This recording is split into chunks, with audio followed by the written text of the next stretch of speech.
Ladies and gentlemen, welcome back to the Shirtless Plantain Show. Wait, are we live streaming? No, we're not. I'll cut this part out. It's fine. I feel like we was. You might honestly just keep it in. Yeah. Like the year off. Make sure we just keep it in.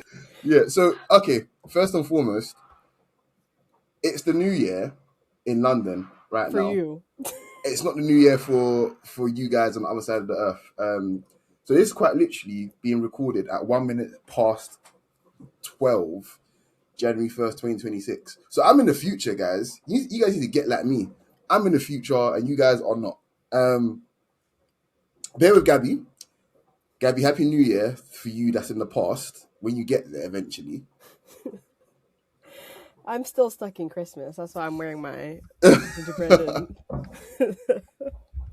You guys can't hear it on my side, but the fireworks are going absolutely crazy.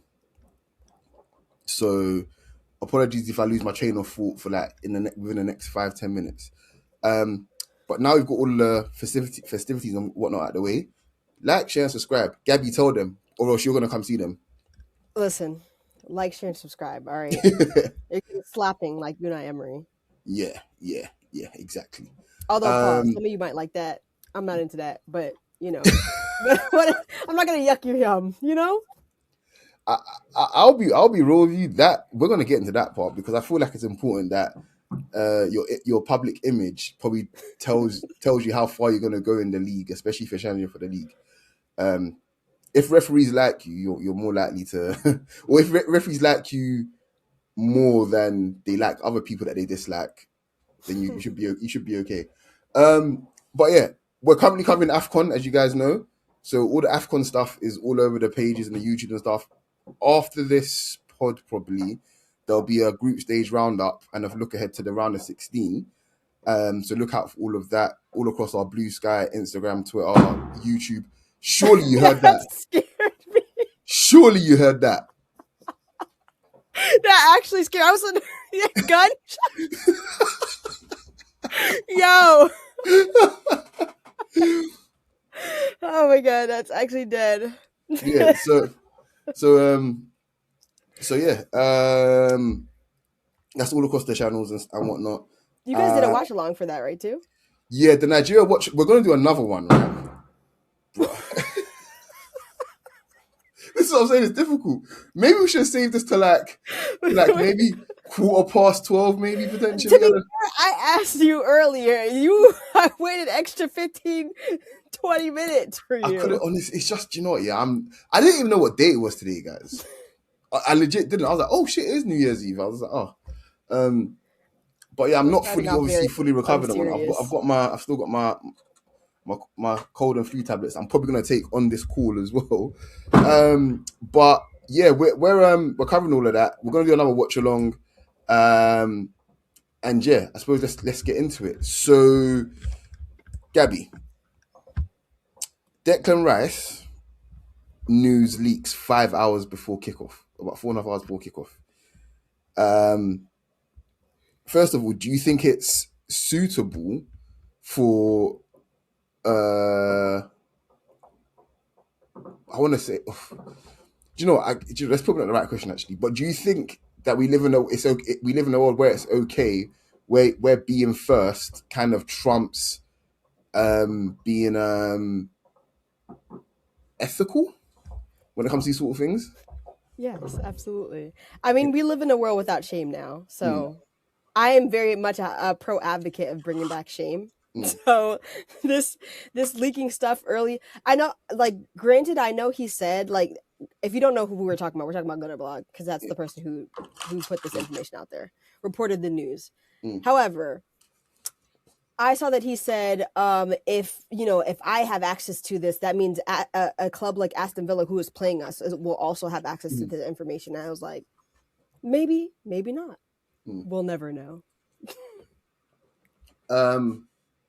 I completely and utterly agree with that sentiment because I say it all the time. Whenever people get online and they say XYZ kind of thing, like, oh yeah, and then, this leaks and that leaks kind of thing, I always think, if us commoners are aware of something, what do you think these multi-million-pound organizations that there is mountains of evidence of these teams and people doing all kinds of crazy shit to gain an advantage. Of course, they probably would have known that Declan Rice wasn't right from the weekend, because I told you guys in the group chat that I saw him signaling to the bench, and he told the bench that, look, something's up, kind of thing, and then he was hobbling for the next 25 minutes. If 60,000 of us in the stadium can see that, do you think there's no Aston Villa scout in the crowd? Do you know what I mean? That's fair. I mean, they probably did know. Yeah. I will say though, like you saying that you saw him hobbling, I did see a lot of people online who are Arsenal fans, obviously, talking about it's like almost gross negligence to have kept him on and stuff like that. And I'm like, do you guys understand? Like, if we're gonna do an egregious, like, actual, like, example of this, Ben White is the example. That's like the prime example for gross negligence. However, Mikel Arteta has also said multiple times Ben White will play and hide his injuries. Mm-hmm. Yeah. You don't think Declan will do that? That's the thing. That's what baffled me, because he couldn't even hide it. He was in that much pain. There was a ball that I thought he was going to get to, and he just didn't. I was just like, what? I was like, the ball was there for him. It was a loose ball, and he just didn't bother. I was like, oh, okay, I'm not liking the way this looks, kind of thing. But the reason why I'm talking about this is because our actual team selection, I think the team picked itself regardless of Declan Rice being fit or not. So we started with David Raya, obviously. Timber being on the team, Walker's like, okay, he's definitely playing now. Saliba and Hincapié, cool. The big one was obviously Mr. Teeth, Gabriel, and that, by the way, that's an endearing nickname. I don't mean it as a diss. Like I really don't. Right. But that was Gabby. Do you think? Well, obviously, it won us the game essentially. But do you think we brought him back to start too early? Nah, fuck that. Sorry, Gabriel had to play this game. He had to play this game. I would say the same thing as if he was playing against Chelsea. Like these are one of those games that you have to play. And if he gets injured, then he gets injured. But I'd rather him get injured playing this game than keep him out entirely. Sorry to Nkape or whoever would be there, but no. Yeah, because I saw him actually. I'm sorry, the popping. Oh, you can see it. But it's nuts, isn't it? Yeah, I didn't hear it when we first started, but now it's like pop. Yeah. Dying. Yeah, it's crazy. But because I saw Arteta basically say we need to get you off, basically, and him go down. When I was literally, I stopped watching the game when he came off the pitch. Basically, I stopped watching the game. I was watching him walk around the pitch to see if he was going to go straight down the tunnel or not. I had to make sure he was going to sit on the bench. I was worried. But anyway, we skipped a little bit ahead there. So we had the Real Sociedad midfield, and our attack is what I think Arteta probably deems as his most stable and reliable attack at the minute. With Trossard having that genuine connection with Gyökeres, and Saka just being able to play with anyone. Does he have a connection with Gyökeres? Yeah.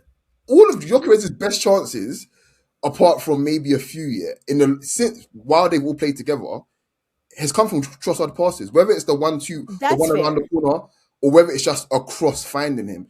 And that's why I'm just like, okay, Arteta clearly wants this shit to work. Me, I'm not as patient as that, but that's fair. I say that, I ask that because I just think that Trossard links up with everybody well. And so it's not like because I used to say that about him and Havertz. I was like, Martinelli cannot play with Kai, but Trossard is very much, him and Kai are on the same wavelength. But I say the same thing about Saka and Kai, so. Yeah. So, but that's the thing. You're right in that regard that Trossard can strike up a good relationship with pretty much anyone. But the fact that we haven't quite seen that with Martinelli yet, and it's for obvious reasons why they haven't. Why I don't think them two will ever be a sort of good sort of pairing. And then obviously with Ezra, Madueke could probably work, actually, to be fair. I already have my who my trio at the top is when Gyökeres is playing. Like it's Madueke and Eze on the left and the right. I think those are the people he should play with every time. Yeah, I'll be honest with you. I think that probably works against most teams, especially teams outside of the top four. So I'm with it as well. But that team to me that started yesterday, I think that's the first time we've had Gabriel and Saliba play together in almost 2 months. That sounds crazy to say, innit? Yeah, I mean, Gabrielle's been out for basically 2 months, which is why I said in my mind I didn't have him back till January. Just like Kai, I was like, they came back early, but I already had them missing all of these fixtures in my mind. I just actually can't believe that we went without both of them for 2 months and we're still top of the league. In fact, we're 5 points clear. That is, if I'm a opposition fan, I'm thinking shit. Basically, I'm thinking, damn, like that should have been the opportunity for us to make sure that we get on top of them now, because No, now, they like to do the no excuses thing, you know? yeah, Who's out? Like, mind you, we've watched what has happened to City when Rodri went down. yeah, They look atrocious. We still look relatively good, and even when we look bad, we're still getting the 3 points. yeah. I think this is probably a good place to start, actually, because our last performances have all been nervy, for no reason, and I mean that sincerely. Like, I don't know if you agree with that, but we've we've done enough. When I say for no reason, we've done enough to win the game by 3-4 goals comfortably, and they're just not that. Do you think it's just that? Do you think it's just that that period you hit in the season where you're doing everything right and the ball's not dropping for you, or do you think there was a genuine issue within this block of games leading up to Villa? I think both things can be true. I do think some things weren't dropping for us, but we created our own luck because own goal was our top scorer in the last few games. However, we were creating chances, like a lot of chances. It wasn't like the issue that we had maybe last year, or like I was gonna say part one, but like the first half of the season 2 years ago, where we were just like not creating enough. I just think that we don't have clinical finishers. I say that every time though. I just don't think we have clinical enough finishers, and even the finisher that we have now, even with adding Gyökeres and Trossard in the form that he's in, I just think that like we need to be at our tip top best for like everything's going into the back of the net, like we did a couple of years ago, where we can look at our best for that to happen. Because we are very much a team that creates chances and chances go begging. Not today though. I mean, well, yesterday, but you know what I mean. Yeah, I really like the fact you pointed out that period in 23-24. While I think it was just before Christmas where we were a bit shaky. And things weren't really dropping the way for us. I think we lost against Fulham as well, if I remember correctly, in that period. I think it was 1-0. It was just a weird time. December is always our weird period, though. Yeah. Like, for anybody who wants to think wants a peek into my brain, which you wouldn't, but I'm going to give it to you anyway. I was not confident going into this game at all, but I also am not confident at all as an Arsenal fan in December. December every year we fuck around. Like, it's where we drop the most points out of the whole entire season. Like, I think they put up a full calendar year 2025, how many points did Arsenal get? And like we were top, but only by like 3 points. And it's because we cannot put like two halves together of the season. We start out well and then like we falter a little bit and then we get it back past January or something else. But like genuinely every December, I'm like, we just have to get through this period. If we can just get through this period, that's what I said this season. I was like, you got the depth to do it now. You got the winner, the game winners and stuff like that, like Eze. Just get through this period. Just get through this period. Don't have any major injuries, which of course we did. Yeah. But just get through this period. Pick up the 3 points. I don't care what we look like. You can play well in January. Fuck December. Just pick up the points. I think that points to our squad. I think we have used our squad remarkably well, and I can say that because we won all of our games in December, apart from Villa. But we've got to get back very quickly. Villa Park. Yeah. So I think there's been. You can never say, "Oh, this problem has been solved" until you see consistent sort of, But again, who waits a year to see? Do you know what I mean? Like, it's 1 month out of the year. But I think this year, at least, we've remedied that issue because of the fact that Nkapie's played a lot of minutes. What do you call it? Marino's played a lot of minutes. Ben White played like 3 games in a row as well. Mosquera before he broke down. Like Melissa's been coming back into the team as well. yeah, do you know what I mean? Like, and then other players as well that are literally like Odegaard is actually playing back-to-back games. The squad is filling out properly now. And in years gone by, if we had these same injury issues, who knows what condition we'd be in this right now? Do you know what I mean? With a similar squad. So I'm glad that going into this game that I expected a win from Sunday. I literally posted a conversation I had with my friend. I was like, we're smacking them. Like I knew we were gonna put them through it. But that was only because my confidence was there because of the squad. It was literally that. I know Arteta can execute, wants to execute if he's got the players that he needs available. That's how you know I'm negative, because I was like, we're gonna fucking drop No, this. I Piss me off. I knew we were smacking the dog shit out of them. I was so confident, honestly. So yeah, and then the game started basically. And I was like, this is exactly the game Emery wants to play. This is perfect for him, absolutely perfect for him. It was stop start. We had no connectivity really, and Villa were finding all the space on the break. So let's break it down a little bit, Gabby. The first 15, 20 minutes, I don't recall Arsenal having a meaningful shot on target. Whereas Villa already had some really good transitional moments, even if they didn't score from them. Do you want to kind of break down what you think the issue was there for us? To be fair, I don't know if we didn't have a shot on target, no. But you didn't ask me the question, which I'll answer myself. I thought we started well. I can't lie. I thought we started well in this game. And that was my one prerequisite for this game specifically, because Villa are very much a second half team.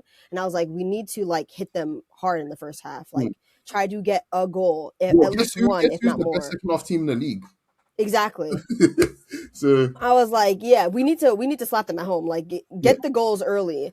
And I think in the first, oh my God, the first 2 minutes, 3 minutes, I think Odegaard had played a ball into the box that was he was on the right hand side. He went on his left and tried to play it into Trossard. It didn't come off, but I could already see what he was trying to do. He plays that again later on in the first half, in the first 20 minutes against Trossard. It's a drilled cross to the far post. Yeah. What is it? Yeah. He was trying to get it to Trossard early so they can get shots away. And then in the first 6 minutes, Gyökeres has his chance. The interplay between, I think it was Moreno and Nketiah, crosses the ball. That's a great cross from Nketiah. Yeah, I'm not gonna lie. I do want to see him at fullback a little bit more. Crosses the ball into Gyökeres. He just can't put it on target. That was a prime chance. I do think he should do better there, but he gets underneath the ball. Yeah. Do you know what? But after that, Villa had their chance at the 11th minute or something like that. Yeah, a couple minutes after that. So that's the two sides of Gyökeres where I kind of want us to go a little bit, because first and foremost, this is a Gyökeres support group. But we're not despite what some people may deem harsh sort of analysis or criticism, it's just the reality of what I think I'm observing. And him missing that chance, no issue for me. Couldn't give a monkeys. Get more of those, and something will eventually fall into the back of the net. No issue with that. But it's when. Wait, can you hear that? Yeah. Feels like she's laughing at Gyökeres. It's because my window's open. My heat was actually so funny because it sounded so well timed. You know, when I clean this up in post as well, I don't think you're gonna hear the laugh as well, which is hilarious. So you guys are literally laughing for no reason. But yeah, get more of those, and the chances, and one will eventually fall in. But when Gabriel plays him that ball, I'm already panicking for a host of reasons. I'm not confident in Gyökeres' physicality. I think someone like Konsa can bully him and did bully him a bit. And on top of that, I'm not confident in his technical ability to retain possession there in that position. Now, there's another See, instance. that's where I agree with you. I less on the physicality, Yeah. because I believe in his physicality. I just Mm. I think he wrestles a bit too much, which I've Mm. said before, and I also think he often gets fouled because he is strong, Mm. and they don't call it. So I'm like, Well, this is the thing. I think like Consa doesn't like, defenders aren't stupid, and they do their homework, and they have relationships with certain strikers that, like, Gabriel and Haaland respect each other. Like, they know each other's game pretty much. You know what I mean? They know each other's strengths and weaknesses, and I feel as if all the defenders in the league right now know that they can essentially nick in ahead of Gyökeres or just push him off the ball to win a ball like that. When a ball's played into feet, they can get him behind him and hustle him off the ball or just steal it off him completely. And the reason I'm highlighting that part is because of the how it can affect us defensively, not because of the fact it turned into a transition. It's the fact that if teams want to essentially pen us in, who's our reference point if we want to go long? You know, and that's where yeah, how do we get out of that? How do we change momentum there? And that part of his game needs to improve dramatically. So I don't really care about the chance that we conceded from it. It's the fact that Conso knew he could do that. Do you know what I mean? It's like that needs to change. in He's terms not. of technical ability, I will say, like, Jesus, obviously Jesus is above him. He's probably our most technical striker, Oh, easily. if you count Moreno too. Yeah. But like, um, we both know that Kai Havertz was probably holding that ball up. Like, he probably Havertz laying does it one off. of two things. He knocks it out to the wing into space, or he wins the foul. Like there's like that's one thing we can do about Kai Havertz, and Konsa probably knows that as well. And he's like, okay, so how do I attack it? How do I actually handle this? I'm gonna go with him, but how do I manage this the best? But you can't, because Havertz, that's part of Havertz's strengths, isn't it? So that chance happens now, and I'm like, okay, so there's a clear transition threat here. Clear transition threat. So what do Arsenal do? Arsenal double down and go man for man with them, and I don't mind it. I don't mind it. But when you're seeing Gabriel making 60-yard sprints after being out of a muscle injury, Gabby, how hard was you holding your own hamstring? Because I saw it a couple times. You know what? To be fair, he's the only player that I never worry about. And I know I should, because he's my favorite player to watch. I love Gabriel, and I think we look very much a different team when he's not there. But when he comes back from injury, I expect him to play exactly the way he's been playing. He's the one player who I never feel like changes his game when he comes back from injury. So I was like, sprinting back, listen, it is what it is. Now, do I wish we had another midfielder who could probably make that, like the long busting runs like Declan Rice? Sure, but we didn't. So, alas. Well, that's part of, I suppose, where I want us to go with this. It's us going man for man. I think is fine in general, with or without Declan Rice. But if you go man for man with Declan Rice, that probably means we want to end this game as quickly as possible. We want to kill you like really, really fast, and we're trying to still facilitate for that without probably our main guy to help with that. So Villa a couple of times now at this point are getting the ball, despite us pressing high, are getting the ball to one of McGinn or Onana, and they're able to, not McGinn, sorry, one of Tielemans, sorry, and Onana. And Tielemans, for example, doesn't need to carry the ball because he gets his head up and the ball's gone. Like he knows exactly where he's putting it. So our distances weren't right straight away, kind of thing. Did you notice like why that was? Because I'm leaning straight away to think, okay, yeah, Declan Rice is the issue here, but I think it's a little bit deeper than that. So I was thinking that, but to be fair, I genuinely, when I watch games, I'm like not thinking with a tactical mind, I'm thinking with an emotional mind. So like, I was like, we're pinning them in, but like, I expect the transitions. Exactly, they're getting out so fast, and of course, the first thing I'm thinking is Declan Rice. But I genuinely was like, if it's not Declan Rice, I'm thinking like maybe it's just Marino's just slow. Like, you know, like he's not going to track back. Like even if he does run back, he's not going to catch anybody. Yeah. I'm thinking maybe it's probably like the way that we used our fullbacks in the first half. Did you think the same thing? Yeah. So the fullback thing is funny because number one, like Timber is gonna stand in the offensive line when we have the ball anyway, and stand there when we don't have the ball as well, kind of thing. As like, you know, especially in when we counter press. So that was part of it as well. But I actually think it was the way Morgan Rogers was able to essentially occupy the space between like Gabriel and Zubamendi. Neither one of them knew who to go with. Now, Gabriel would push up high and go straight onto one of their centre mids, cool, no problem. But then that leaves now Zubamendi to cover a whole bunch of space, and now he's got to pick between Rogers and Tielemans. I'm like, okay. Now we fixed it, obviously, but that was part of the reason why they were able to get out so easily. So yeah, but Odegaard, he was relatively, I want to say, quiet in the first half. Not anonymous. He was good, but he was relatively quiet. Do you think he was quiet in that first half? Yeah, and it's because he wasn't involved in the build-up at all, which is fine. I was actually I don't know if I agree with that. I was pleased in the sense that, okay, it's something different, but I caught him so many times, and I know this is directly from Arteta.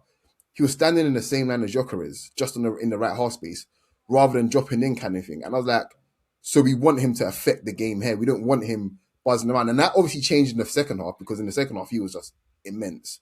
But I'm still trying to figure out the reason why that was. Like, why was you standing so high? Why was you essentially playing the Eza role? You know, do you think, what do you think is the reason why? What do you think we were trying to get out of it? I genuinely think it was as simple as we were trying to get goals out of that. Odegaard has talked about, I mean, he scored in the last game against Brighton. That was our last game, right? Yeah. It feels like so long ago. Yeah. He scored in the last game, and he's been talking about how he's genuinely been putting a lot of time into practicing his shooting. Mm-hmm. And I'm like, if you're picking up the balls and that's it, like, pause. If you're picking up the balls in that space, you're going to turn and either try to pass it into the box to someone, because he is very, obviously, we know he's good at through balls, which we'll come to later on in the second half. But you're also going to take a pop, which he also did. Not in the first half, but definitely in the second half. Yeah. I think that's what intentionally what he was trying to do. I know you, like, we've talked about before we started recording, like, you not liking players playing like other players and like other profiles in our team. I don't necessarily mind Odegaard playing like Eze in that role. Like, not if they're on the same like pitch together, but like without him there, yeah, somebody needs to take a pop from the midfield, because normally it's Declan Rice. I feel like Declan Rice is the cut the ball back to me, I'm going to hit a first time shot, but Odegaard's like, you know what? Let me scan the field, see what's around me, and if I might just take it. I think that's a really good observation. I think it was very obvious that Odegaard was trying to be effective with his final action there. I just think we suffered a little bit when we was trying to move them around, because they were comfortable in that first half. We wasn't really moving them around too much. I think the key to that is Odegaard committing them, not even just with carrying the ball, just picking up the ball in awkward areas for them, making them have to, you know, think in a split second who goes with him, and that split second is all a player like him needs. So I wasn't too mad at it, but I was just like, yeah, I'd probably change something about this. So yeah, and then obviously they get another break, and Onana strides out of the ball, carries it for what feels like 100 years, and then tries to win a pen kind of thing. And I'm like, I can't lie, that moment, I literally was like, is this how people feel when they watch Declan Rice? Genuinely, I felt like he carried the ball for so long. Like, and nobody could get near him. And you know, there was once upon a time, and I still love the player, but once upon a time I was like, yeah, Onana's moving, why don't we get him? Like, I don't even care about whether he starts or not. A player of that profile is useful to any top team. He's useful to anyone. So I was like, yeah, why not? Kind of thing. And you see in those moments, kind of thing, what he can do to a team that's trying to win the league. You know? So obviously we have our Declan Rice, which is fine, but I would never say no to an Onana tap. Never. And yeah, like there was, I want to say that was probably his lot after that, because I feel like he started hobbling a little bit afterwards. Yeah. But after that, the game just got really bitty. It was just stop, start. And I was like, this is Emery central. This is what he wants, because he wants us rattled. He wants us destabilized, and it's all working with, especially with who they have in goal. So tell me, how much do you hate Emi Martinez? That guy's a bitch. Bro, that guy is such a little bitch. I saw, how I know, like, I'm mentally ill. Like, I saw a video on Twitter, and if you guys have seen this video, you know what I'm talking about. Yeah. A video of Emi Martinez in our tunnel, Yeah. just squatting down on the ball in the middle. Like, why are you in the middle of the tunnel? Move. First of all, I'm rude. So if that was me, I'd be like, yo, you're sitting in the middle of the tunnel. Like, you could go off to the side, or like, come on, bro. Like, that guy is not, he hates us. And I don't know why he hates us, because we didn't do anything wrong to him. He literally, Arteta trusted him to win his only ever domestic trophy with the club. And after that, he was like, thank you very much, you can go now, kind of thing. But it wasn't like he left under whatever circumstances, kind of thing. Just like, well, we need to sell, we need to make money, kind of thing. You're a good goalkeeper, we want to go in this direction. And that's that, kind of thing. You end up winning the you're a World good Cup. goalkeeper. That guy's a bozo. Yeah, you won a World Cup after you left us, bro. Like, I don't get it. Like, but for some reason, emotional. He just got hate for us. I was like, you would genuinely think that he was a Brazilian, because I feel like Brazilian players are the most emotional. But honestly, some of these Argentinians in the Prem, I'm looking at you, Romero. Like, you are emotional. You guys need to relax. Romero, the thing is with Romero, though, he hasn't got two brain cells to rub together. So that one is a different sort of story. Martinez is just an idiot. That's what it is. So Martinez was definitely buying into the tactics. But then something happened, I feel like, after the last break before the second half started, before the first half closed, sorry. For those 5 minutes, Arsenal found our urgency, and we actually started playing a bit of football there. And I was like, shit, I kind of wish we found this about 10 minutes earlier. But as I said in the instant reaction, I think that was a team talk. Those last 5 minutes was a team talk for Arteta. I was like, okay, so this is what needs to be done, regardless of if Onana stays on the pitch or not. This is what needs to be done. To be fair, I think they had that team talk at like the 6 minute. I think I wrote it down. Yeah. Like we had it early. When Onana went down, like Arteta was like, immediately come here, like we can talk. Because the way that Martinez was doing like up the long balls into, I think it was Sancho and Ollie Watkins running into the channels, consistently running to the channels. And if it wasn't those two running into channels, it was Onana sprinting through our midfield. He was like, nah, we need to talk. Yeah. But I mean, in terms of the way we wanted to play, going forward, I was like, those last 5 minutes was like Arteta's team talk right there. He was like, okay, guys, this is what you was doing right. We need to start doing this more in the second half. And yeah, that was it. That was it. That was Villa were dead after that. So halftime comes around now, and I'm not particularly worried, but I'm just thinking Villa have shown some real strong second half performances. But then, as I said earlier, they're coming up against, to my mind, not only the best team in the league, but the best second half team in the league, us. A lot of our best performances this season have come off the back of what we've done in the second half. So it's like, the immovable object against the unstoppable force, what's going to give out. I'm backing us because of, again, what we have on the bench, if we need to change it, but also what Villa don't have on the bench. They literally only had McGinn and Marlon to come off the bench. So it was going to be one of those ones where I feel like, for sure, if we don't win it with our first team, we'll blitz them with what we bring off the bench. I don't know if you feel the same. Yeah, I funnily enough, I don't normally listen to commentary, but I was listening to like the halftime, talk and stuff like that. The two Robbies on the Peacock. Why am I not remembering the word for this? Peacock app or feed? The feed. Thank you. On the Peacock feed, they were talking about like how they think that like depth might prevail because the way that they already had Kamara and Cash out, and they were like looking at the bench, and I was like, who's going to be the game changers in this game? Like, yes, Mullen and who's the other person who came on? McGinn came on, and McGinn also got the winner in the last game against us, but they didn't do that much. Honestly, I was more worried about McGinn, obviously because PTSD, but then I don't rate Mullen that highly. I know he has running power, but I think it's so fun. He's a Halen graduate, number one, but he's actually a decent player. Like he's got a really good shot on him. But I wasn't worried about him too tough to be fair as well. But Yeah, I couldn't see anything on their bench that would like help them yeah, in that way. Plus, I was like, we need to grow into this game. You know what I mean? mm, Like I was more worried about them like us taking control and then them hitting us on the break and getting a 1-0 goal like yeah. to go up. I didn't want to see that. I was like, we need to get some. How many set pieces did we actually have in that first half? We had one, if I remember correctly. Exactly. I was like, listen, we need to get somebody on like get Gabriella's header on the ball. Like, Yeah, yeah, for sure. let's wrap this up. I mean, I was coming back out to my seat and I was like, okay, we've got a corners out now. So I'm not actually watching. I'm actually not watching. I'm just literally, I'm planting there thinking there's a good chance we score from this. So let me just stand where I am. And before I knew it, we're 1-0 up. And to my account, I think there's 47 minutes on the clock.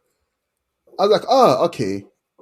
So we are definitely smacking them then, because had we not scored within the first 5-10 minutes of that second half, I really think it could have been a little bit harder to negotiate the win. We probably still would have won, but it wouldn't have been a smacking, basically. I don't know. That goal, I don't think there's anything wrong with it, but they're talking about an elbow. Completely bias aside, what do you think? Because I don't think there was any reason to not give it. To be fair, it's hard for me to not be unbiased against Mm, Gabriel. I love him too much, but I genuinely don't think that was a foul. I think mm, Emi Martinez is a bozo. So mm, instead of him coming out and punching the ball, he tried to be arrogant and take it down. That is not smart, mm. especially not with Gabriel right on top of you. That is also not a foul. Yeah. He jumped straight up in the air. You do jump with your arms. Like, I don't know what to tell you. Jumped straight up in the air and then came straight down. You dropped the ball on top of him and it rolled into the net. Mm-hmm. That's your problem. Sorry. Yeah. I'll be real as well. Like, there's no way for me to say this without sounding a bit biased, but if there's a goalkeeper that it deserves to happen to, it's him. Like, you do so much foul and shady shit.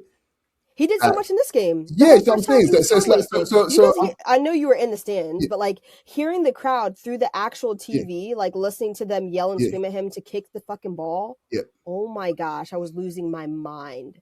But this is the thing, and he didn't get booked for time wasting because he was time wasting from literally from minute one, and it didn't make sense. Why are you time wasting? You're third in the league. You've won 11 games in a row. Why are you time wasting?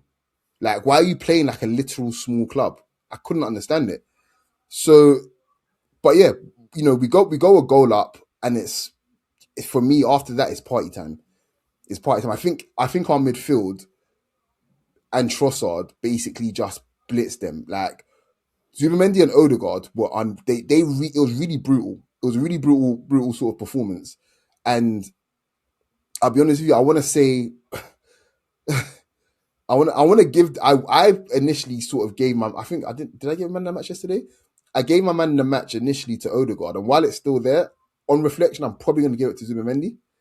Um, but let's have a conversation about Zubamendi, Gabby, on this game and his impact in general. Like, where would we essentially be without him? I think that's probably the best way to quantify his impact. Where would we be without him?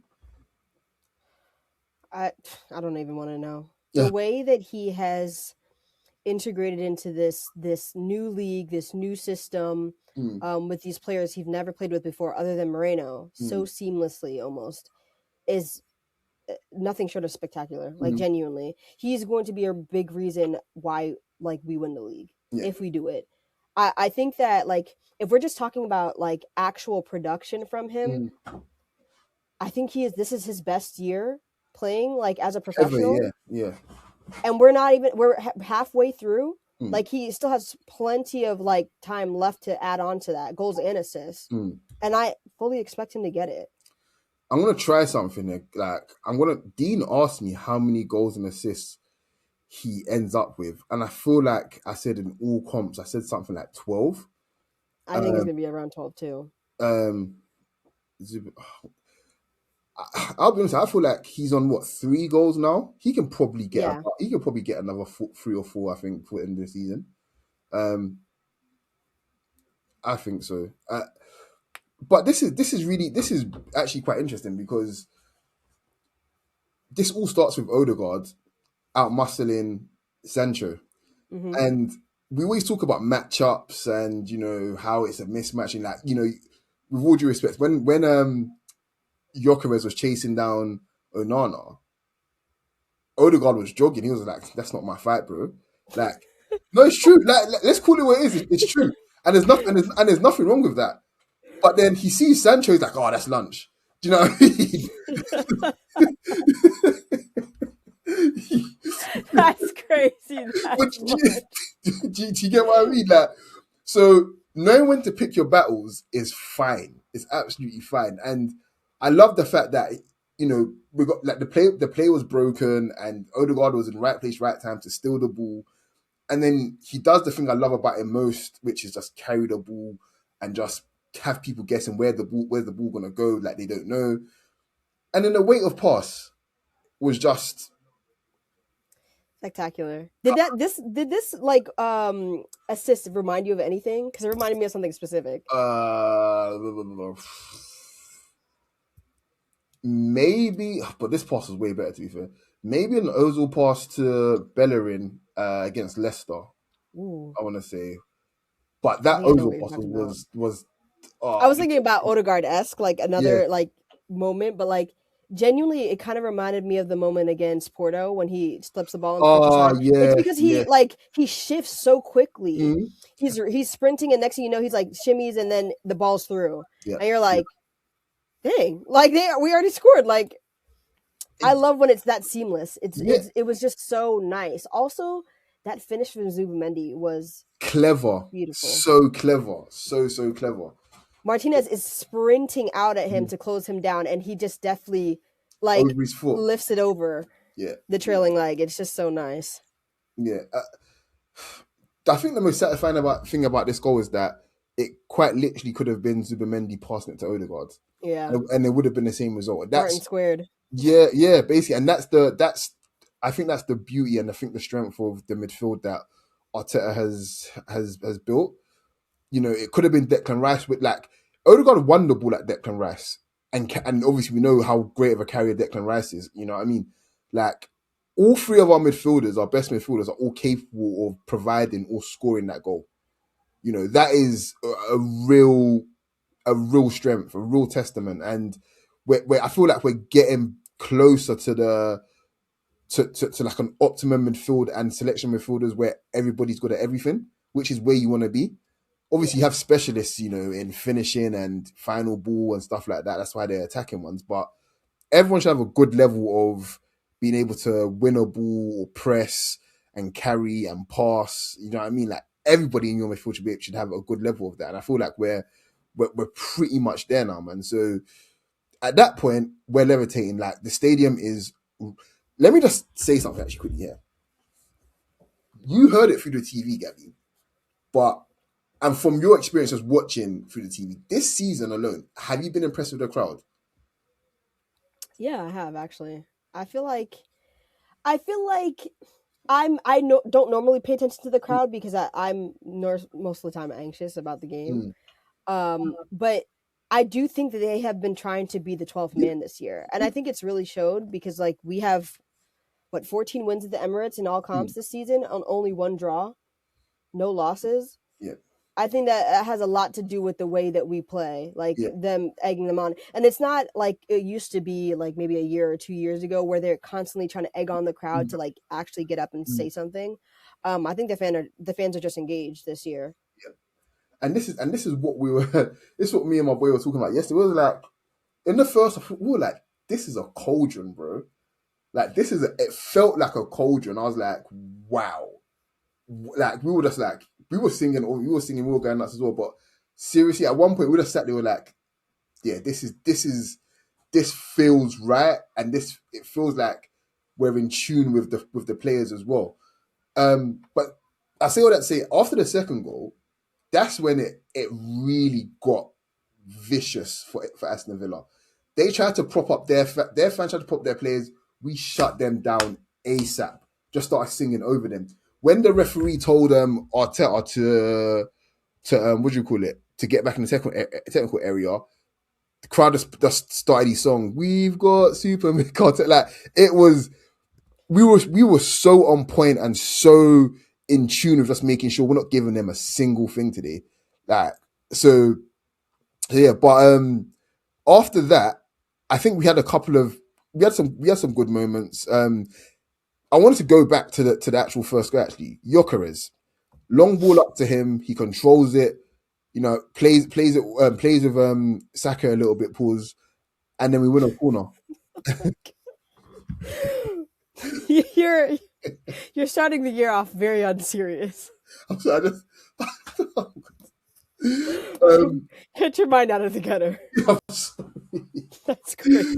But you want Gyökeres to play with the wingers. You know what I mean? Listen, that's not what the agenda said. The agenda said that they hate each other. That's what we're sticking to. Oh please, man! Nah, we're not even gonna entertain that absolute nonsense, man.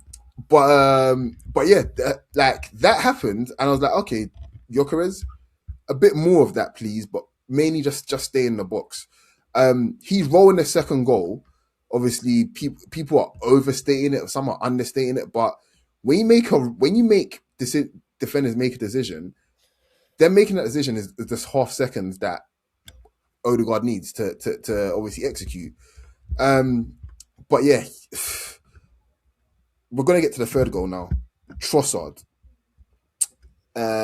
Gabby, just talk to me about Timber and why he shouldn't be taking all the shots away from everybody else. Why is he always the one that the ball drops to in the box? Yeah. Genuinely, him and Ben White are the two biggest players that I never want the ball to drop to. I mean, if the ball's dropping to Calafiori, I'm like, take the shot all day, bro. Facts. That's you, big bro. But for some reason, Timber is shooting more and more in each game, and I'm just like, how did we get here? Like, I don't understand. And not to hate on Timber too much, but he's a fantastic player. But in the opposition box, yeah, his technique lets him down every time. I'm not having him there because it's not because he's not a capable player. It's just quite clear the area of the game he needs to work on the most. All of the approach play, like what he did for the goal, is fine. The fact that he's got the presence of mind to body shimmy and to chop and stuff like that, that's fine. That's fine. He's almost, you know what he reminds me? He reminds me of a young winger that's got all of the ability, but he cannot cross or shoot to save his life. Do you know what I mean? That's what it reminds me of. Oh my God, that's the worst kind of winger too. Yeah. I can't lie. Like a fresh 17-year-old that's got all the speed, all the great dribbling and whatever else, but then when you ask him to do the one thing he needs to do well, he just can't, kind of thing. That's fair. To be fair to Timber, though, I wish I didn't get to see it on the Peacock broadcast. I don't know if you guys got to see it, but like, I would have loved to see in the replay of what would have been the penalty had they had given it. Yeah, because we didn't even get to see it. They just like genuinely Odegaard just was like, "Fuck it, we're just gonna keep playing on." And then obviously eventually we scored. But I was like, the way that people were screaming, I was like, I don't know what happened. It wasn't in a zoomed in type of like view, so maybe he would have drew a pen. But again, Odegaard is involved again.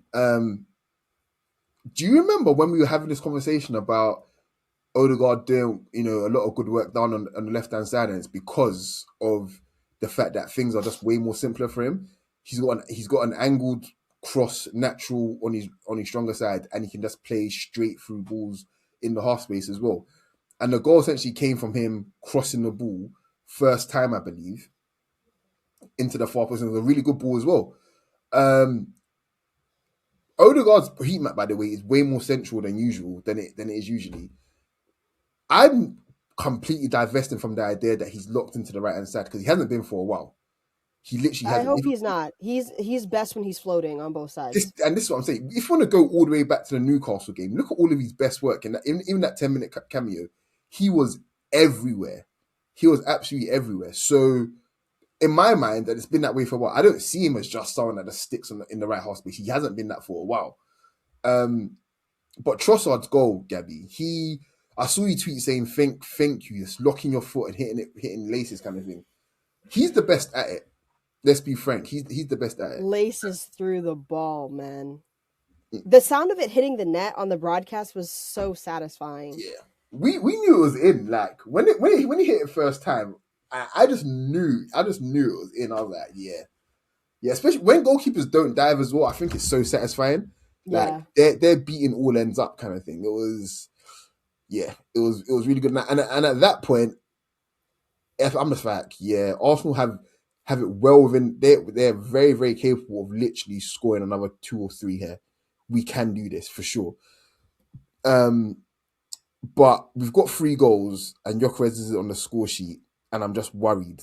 Not worried that, oh my gosh, his confidence has cut me short, but I was like, we can't keep having these games where like we're playing well and he's like our main striker. Everybody's eating but you. Yeah. Yeah, like I'm desperate for him. So I'm thinking, let's keep him on, and if we're gonna take someone off, let's get guys around him that can help him a bit more. But that didn't happen. To be fair, I do think the confidence will come back to him when he starts scoring, and I think that'll only happen out of the Premier League. I know that's like obviously a big chunk of games that we play, but like I do think he is very much a Champions League player. Like the Premier League right now, for what his like physicality and technicality is, his level, he needs to raise it.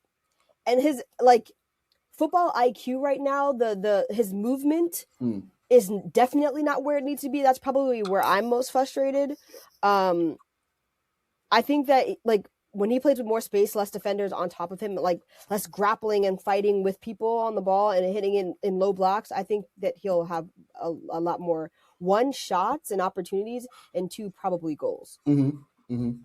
Because his technique when shooting is still very, very good. Yeah, when Gyökeres hits the ball, it stays hit. Like I enjoy that about him.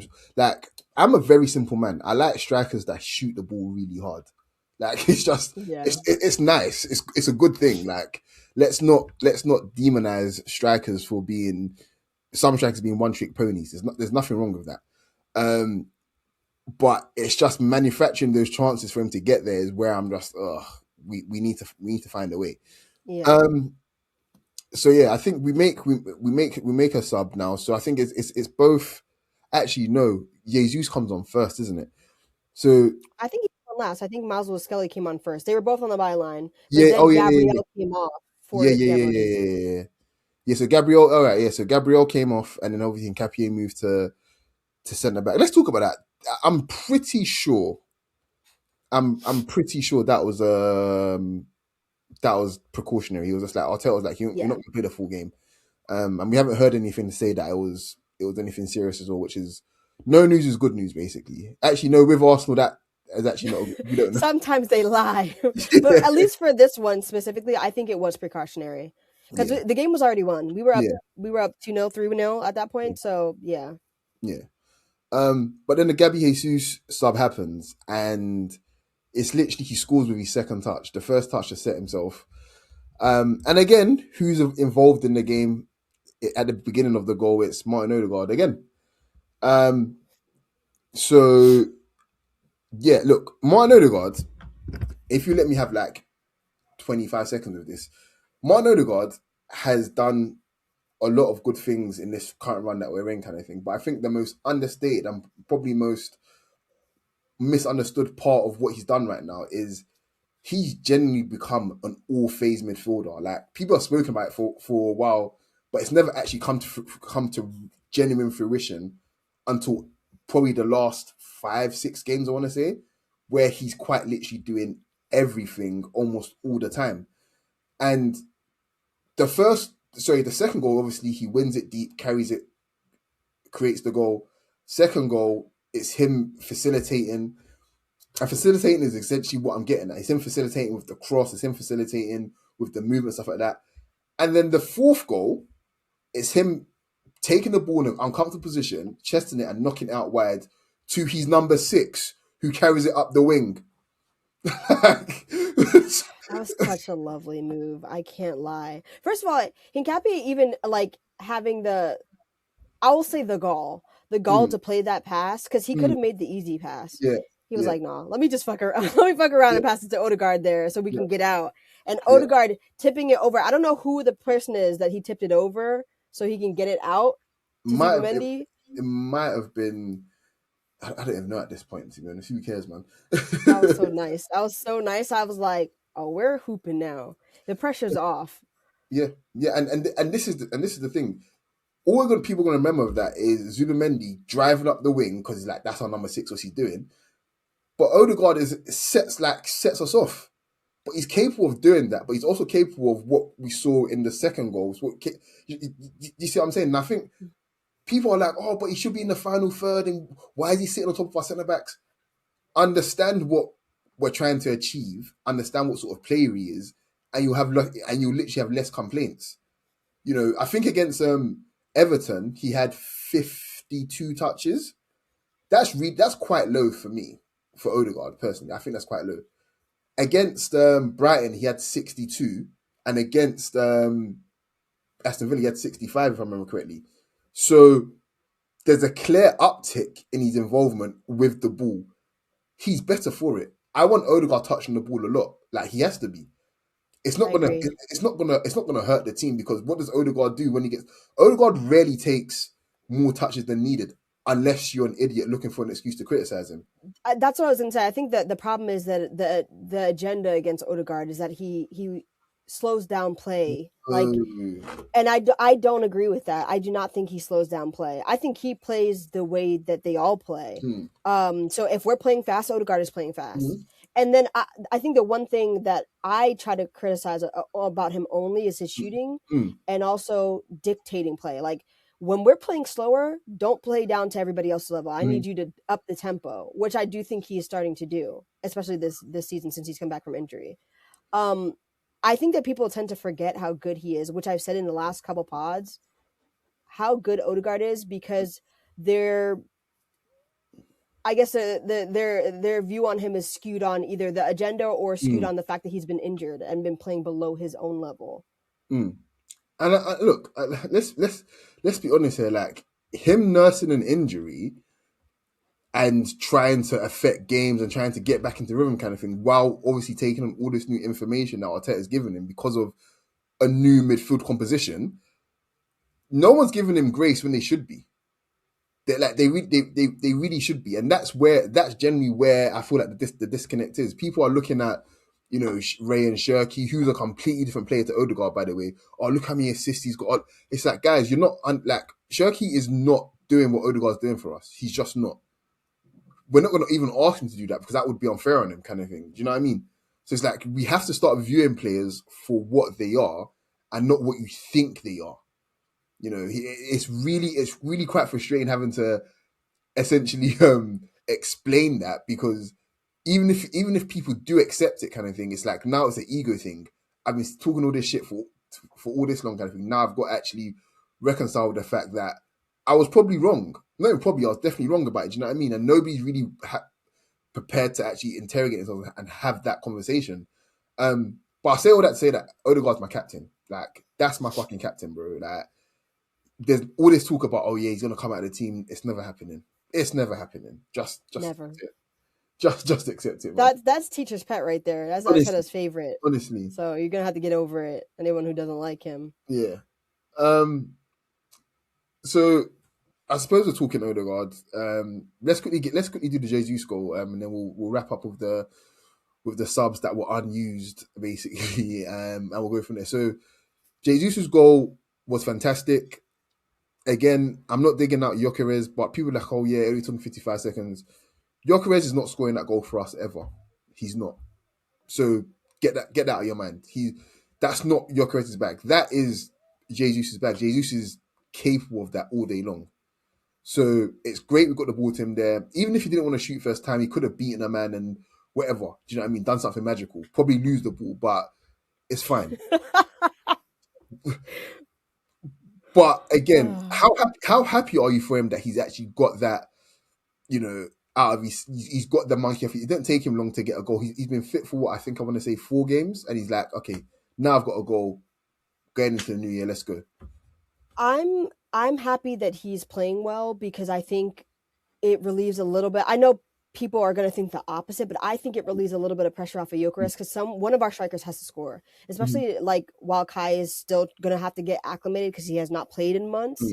One of our strikers is going to have to score, and it cannot be Moreno being the only one. So I'm glad that Jesus is playing well, and I also think him playing well is a lift for the rest of the team. Like, not just confidence for himself, but I think they up the level when Jesus is playing too. Yeah. They play differently when he's playing, especially specifically Martinelli. He very much ups his level when he's playing with Jesus. Yeah, I mean, he kind of has to, because Jesus, I think in a way, even liberates him. Jesus takes 2 defenders every time. And obviously, Gyökeres obviously takes a couple of defenders with him as well, but it's in different ways. Gyökeres kind of stands around the same spot, whereas Jesus is a grenade. He drifts. Yeah, he- it's like water. Do you know what I mean? So it's I'm not really I'm not keen on the idea of Martinelli starting with anyone other than Jesus. Basically, I don't really I want to agree. see him and Gyökeres starting together, unless the only way that can happen, and I'm dead here, the only way that can happen is if we're gonna play Declan Rice at the 6 and Eza and Odegaard and Saka. They have to offset the technical what's the word called, technical shortcomings of Gyökeres and Martinelli, because I'm not having them two start. I'm still waiting to see that Eze and Odegaard play together, but Yeah, it has we to might not see it till Champions League again. So yeah. So Eze hasn't played, for my mind. He hasn't played since Wolves, right? yeah, 3 games unused sub. Yeah. I don't think he even did. He play against Palace? Okay, he played against Palace actually, when we're correctly, in the cup. But 3 games unused sub. Madueke finally got some minutes. Ranieri wasn't even in the squad, even though he was fit. That is a lot of, number one, that's a lot of great attacking talent. That's a lot of great English attacking talent. Not to mention, obviously, Havertz didn't play as well. I know obviously we tease you about it. You're obviously not negative, but surely even you must be thinking, fuck, like, we've got so much to give the second half of the season in terms of players that really haven't, yeah. If they say fit, absolutely. Yeah. I know that the only thing that I think that anybody could be negative about is probably Ethan, because he's not playing as much as we want him to be playing. Yeah. But I think that's kind of a good problem to have. Yeah. You have so many players who are ahead of him who are good, like really good, who we want to be playing. Yeah. I know, granted, that's Ethan is Hale End, and we have a special affinity for him and all that stuff. But like, I'm not fussed about it. He's still young. Like, he's going to get more opportunities to play. Unfortunately, we are a very injury-ridden club. Like, we're never going to have everybody, like, fully fit. And I do think if we do have everybody fully fit, Ethan probably won't make the squad most times. But that's okay. I mean, I can't see a world where Ethan doesn't get what? We've got 19 league games left. Hopefully another at least 8 or 9 Champions League games left. Do you know what I mean? A cup run. Ethan will make, between now and the end of the season, that I want to say at least 15 appearances. Do you know what I mean? So at 18 years old, you can't be mad at that. But yeah, we've hit an hour now, guys. You have been fantastic. Gabby has been great as usual. We will definitely catch you after Arsenal beat Bournemouth. Gabby, you know what to tell the people? Like, comment, subscribe, and we'll see you on the next one. Peace. Peace.